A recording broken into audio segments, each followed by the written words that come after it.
بیٹھنے کی بات ہی نہیں کر رہے. میرا خیال یہ ہے، آپ کی بات درست ہے، کچھ ذمہ داریاں ہم پہ بھی عائد ہوتی ہے. ساری ذمہ داریاں، ساری الزامات یا ساری چیزیں خان کو تفویض کر دینا کہ وہ جناب فیصلہ کریں، بات کرنی ہے بات نہیں کرنی ہے. خان جو ہے وہ جیل میں نظر بند ہے، اس کو 20 طریقے سے 20 پیغامات جاتے ہیں، ہر پیغام اپنے نقطہ نظر سے لوگ دیتے ہیں. اور وہ لوگ جو یہاں پارلیمان میں بیٹھے ہیں، آج بھی انہوں نے کہا کیا ہماری ذمہ داری یہ نہیں ہے کہ ہم خود اپنا کردار ادا کریں؟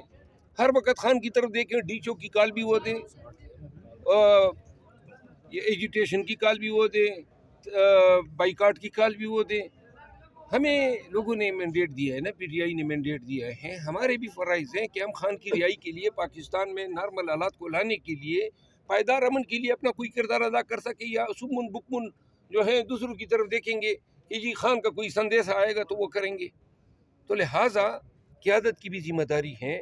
خان صاحب جو ہے وہ بہت ساری چیزوں پہ قائل ہوتے ہیں، اور میرا ارادہ ہے کہ جب نیکسٹ پارلیمانی پارٹی کی میٹنگ ہوگی تو اس میں ہم یہ چیز، ہمیں ذرا تھوڑا سا اپنے اس کو اوور ویو کرنا ہوگا. کیوں ہم کہہ رہی ہے کہ ہم کردار ادا کر سکتے ہیں، حکومت اور پی ٹی آئی کے درمیان برج کا کردار ادا کر سکتے ہیں، کیا سمجھتے ہیں کہ ایسا ہو سکتا ہے؟ صرف ایم کیو ایم کی اگر یہ وہ بات کر رہے ہیں تو کچھ آئند ہے، لیکن یہ کردار جو ہے نا سب تمام پارٹیوں نے ادا کرنا ہے. مروت صاحب، رانا ثناء اللہ صاحب نے خاص کر آپ کو بار بار کہا کہ مروت صاحب آپ اس میں فیور کریں، کیا آپ پہ اتنی ذمہ داری ڈالی جا رہی ہے؟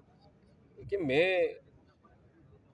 میں آج جو بولا ہوں نا وہ میں اپنی ضمیر کے مطابق بولا ہوں. میں نے کسی سے انسٹرکشن نہیں لیے پارٹی میں، نہ یہ پارٹی کی کوئی پالیسی ہے. البتہ مجھے بڑی خوشی ہوئی کہ پاکستان تحریک انصاف کے پارلیمنٹیرین نے میرے اس موقف کی تائید کی ہے. میں ابھی بیرسٹر گور صاحب سے ملا ہوں اور انہوں نے بھی اس موقف کو سراہا ہے، جو ہمارے پارٹی کے چیئرمین ہیں. میں کل خان صاحب سے ملوں گا، میں کوشش کروں گا کہ خان صاحب کو جو ہے اس پہ راضی کر سکیں، کہ ان کو بتا سکیں کہ پاکستانی اس غیر یقینی صورتحال سے بڑے تنگ آئے ہوئے ہیں. ایک بات تو ختم کرنے دینا، پاکستان کا تقاضا ہے، پاکستان کی ضرورت ہے کہ ہم اس ملک قوم کو پہلے امن دیں، سیاسی سٹیبلٹی دیں، قیدیوں کو رہا کرائیں، اور جو مخالفین ہیں، سیاسی مخالفین، چاہے وہ نون ہیں، پیپل پارٹی ہیں، جو بھی ہیں، کم از کم انسان کی شکل سے، انسان کی نظر سے تو ان کی طرف دیکھیں. یہ سوچ ہونی چاہیے.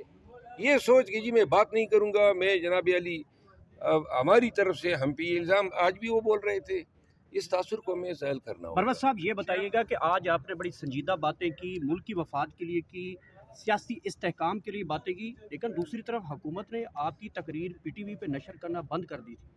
تو حکومت کو یہیں سے، ان کی نیت سے آپ کو کیا لگ رہا ہے؟ نہیں، بات یہ ہے کہ ویسے ہی وہ ہماری پرسیپشن ہے ان کی نظر میں ٹھیک نہیں ہے.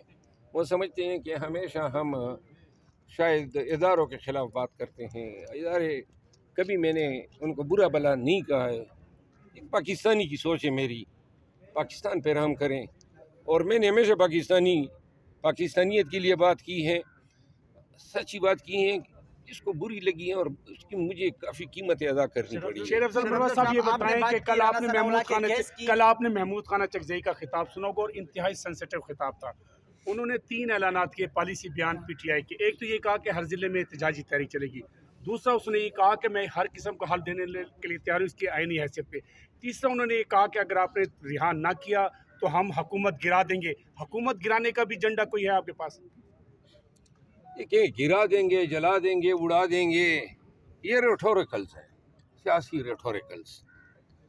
پاکستان جو ہے انتہائی حساس ٹائم پہ پہنچا ہوا ہے. جہاں آپ کو جلسے پہ آپ پہ گولی چلتی ہے، وہاں حکومت گرانے کے لیے پھر آپ نے بندوق اٹھانی ہوگی. اور وہ پاکستانی جب یہ سوچ رکھے گا، اب ہم دوبارہ کس طرح اس بیچ چوک آ سکتے ہیں؟ آپ بتائیں کہ جب ہم پہ گولیاں چل رہی ہو، اس کا علاج تو یہ ہے کہ یا آئے نہیں، اور اگر آنا چاہیں تو بندوق سمیت آئیں.